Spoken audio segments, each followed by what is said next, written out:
Hello everybody and welcome to another roundtable session where a bunch of friends just sit down and discuss some Call of Duty League ahead of the next major. Now, Atlanta FaZe proved why they are at the top of the leaderboard in terms of CDL points when they did take Major 3 by storm. Their second win on the year, the Major 3 champs. It is Atlanta FaZe. And now we're looking big picture as we head on into the rest of the season. It's game time, it's crunch time, and our first topic today is going to be discussing the return to LAN. MerK, I am calling upon you, sir, to start off this discussion. Now, obviously everybody is very, very excited to get back to LAN. It's highly anticipated, not just by players, but by the community too. So how much do you think LAN really does change the look of competitive Call of Duty for the players? I think at a really high level, not much will change. I think the really locked-in teams are going to play that well. I think the best are still going to be the best. Now, there might be some changes, and I think, though, at a more of a LAN focus, the players it really affects is veterans. I think that veterans probably had the toughest time transitioning to LAN or to online. When I used to play after LANs, I would hate playing online. So I think it's a big mindset thing. As a veteran, it's the fact that when you get on the stage, it is a level playing field, and that is where you bring your intensity. So you look at the vets for me when it comes to LAN.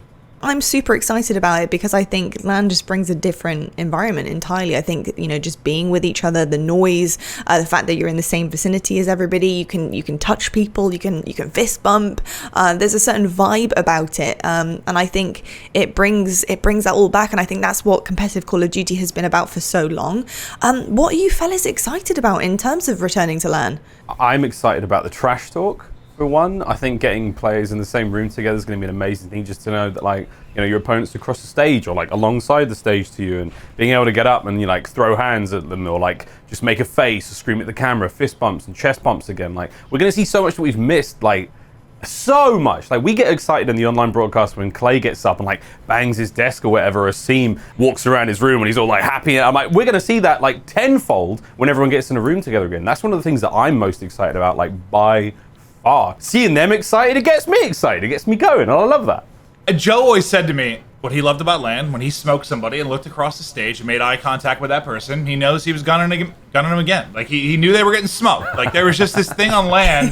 But at the same time, I agree with Joe. I think there will be a couple outliers, but historically, online results pretty close to mirror LAN results. It's always been pretty close, outside of a couple teams, good or bad. Andy, I think about the fact that for the first event, at least, with protocols just being safe, we're not going to have a crowd there, so that takes away that element of it. I'm really excited for the players, but I guess for me personally, I'm excited for further down the road when everything's back to normal. But it's the first step, we're getting back to it, and I'm sure the players are effing thrilled. Now, I don't want to set you guys up for social media failure here, but I'll take it on the chin if I do.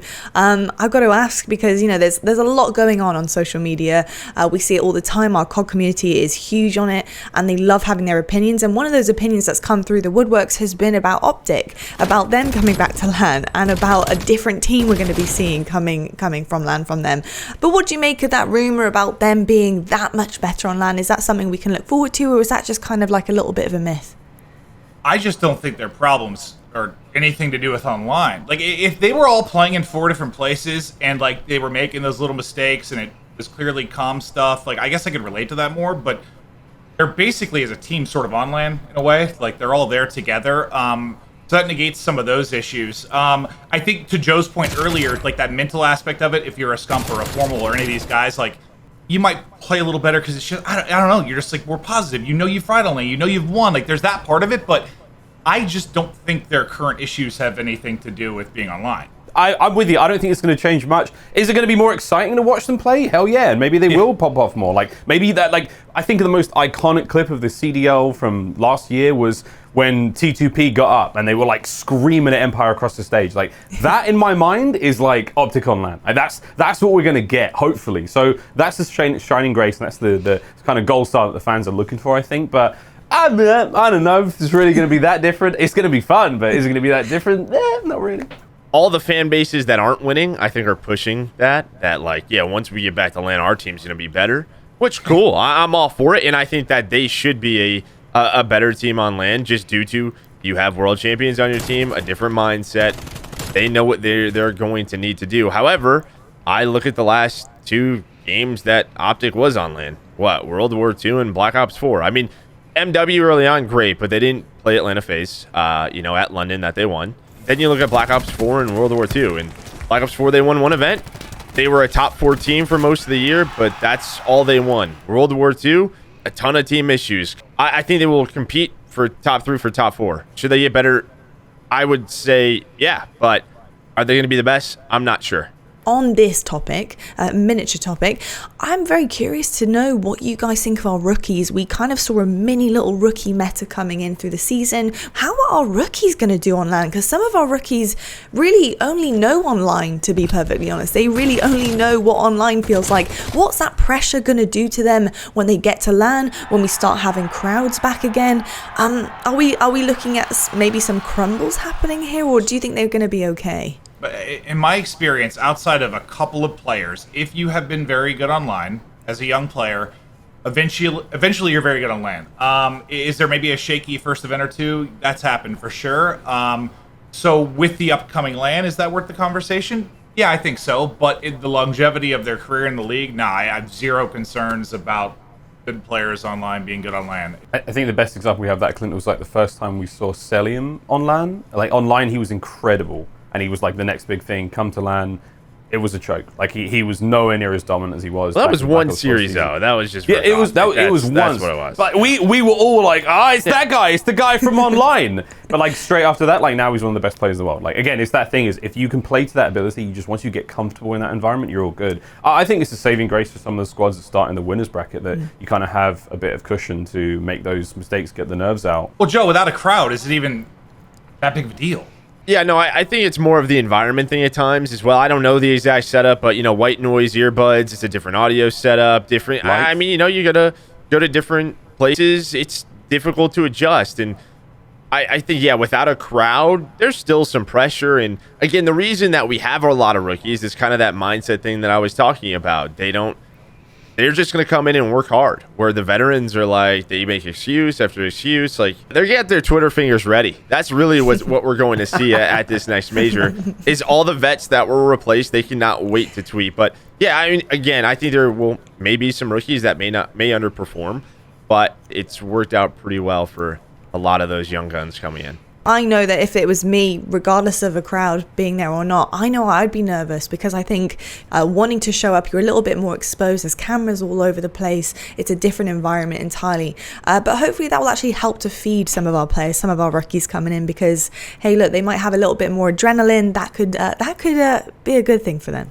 But I'll tell you what, we're going to move the discussion along and we're going to move it to MVP candidates because we all know that there is an MVP at the end of the season. Who do you think could be up there for the conversation for MVP candidate this season? For me, it would be Simp. I've said this before. I think Simp, in the years I've commentated, is the single most talented player I've ever commentated. He makes like 9 streaks and like quadruple kills look so easy because like his awareness, his like in-game awareness is so good. It's like you're watching like an elite quarterback. Like just check 1, check 2, check 3, hit the third option. Like he just is reading the map, pre-aimed on where people are coming from. He makes the game look so easy and crazy plays look so common and simple. It's weird. So, Simp.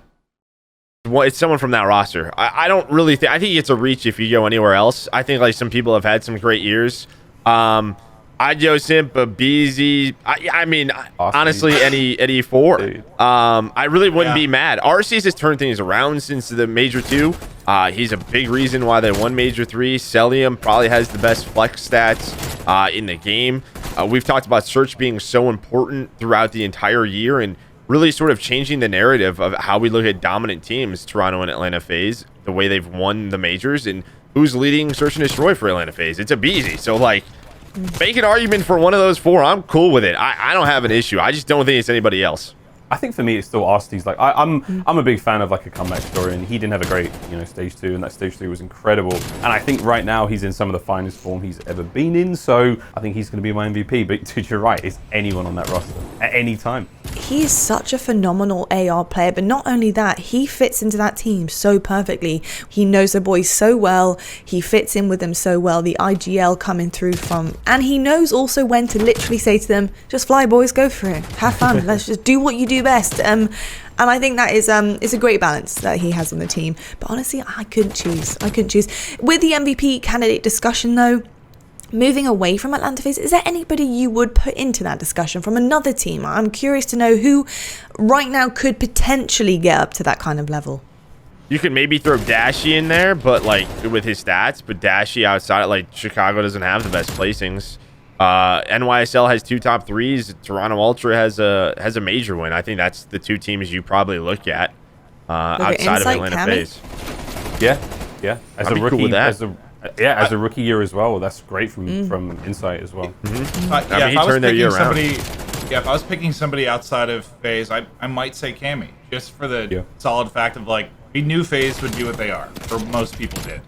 Ultra, I didn't see that coming personally. I mean, I thought they'd be good, but I didn't think they were winning one of the first 2 events. So I mean, I think someone to keep your eyes out on is probably HyDra. Yeah. Could have a big end of the year. I mean, obviously, what he's done in Hardpoint and what he's done for NYSL already. He's just an elite slayer. That's really it. He's someone that can honestly match up with a Simp. That would be the one person I would keep my eyes on. But the fact is he missed the first 2 stages. But I mean, if they turn around and maybe win champs or win another stage in a major, get top 3 consistently, to me, he could be there. If they win it again, I'm just giving it to Clay because that just doesn't make any goddamn sense. Like, But even for Clay, think of the whole year that they've had, like NYSL with the constant issues with rosters, issues with injuries. Like they've had so much not go their way, and now to see them bounce back and start to look a little dangerous, I'm like, of course you have to give it to Clay. Like he's been the kind of the figurehead throughout that whole process. Obviously he's got supporting staff of NYSL to help him out, but like, how stressful must that situation be? And then to come out and play really well outside of like one bad map, like really bad map. Control checkmate. I mean, we ain't forgetting. But he's an amazing stats all year long. He's been looking great, and I'd give it to him outside of FaZe. My final section for you guys is going to be a little bit spicy here, as usual. Ooh. If you could get one trade to happen in the CDL for the rest of the season, who would it be? Where would it be? Give me Cammy instead of Shawnee on the Ravens. Screw it. That'll be my trade. Give me Octane, LA Thieves. Ooh. In place of? Okay, in place of who? Oh, it would have to be Draza and then Kenny Deflex. Yeah, I'm going to go with the fun route, too. I do Crimsix to OpTic for Envoy.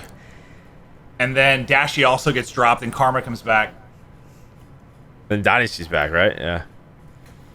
Yeah, something like that. I'm going to go super spicy, folks. I think I'm going to do Awakening for Dashy. For Dashy. Really? I know that is very spicy, but I would love to see what Awakening could do there. I really would. I'm curious. That would be my curiosity. It might kill the cat, but we'll call them the Immortals. I'd probably get Awakening to like Empire. I just don't know how I would do it. Yeah, that's true. Well, iLLeY, yeah. iLLeY. Have iLLeY either swap in for iLLeY or have iLLeY run sub or something. No, we're not doing iLLeY to sub again. No, never. No, never. We're doing it again. Run it back. Yeah. No. We're going again. Yeah. Well, I'll tell you what, gents, I could talk to you for hours, but we don't have that luxury, I'm afraid. I'll tell you what, though, folks, we are going to be saying farewell to you right now, but we're going to be saying hello when we do get to our 4th major of the season. So excited to be back on LAN. I hope you guys are excited too. We'll be back again on your screens for another roundtable discussion session, so look out for it. And we hope you enjoy Major 4 of the Call of Duty League.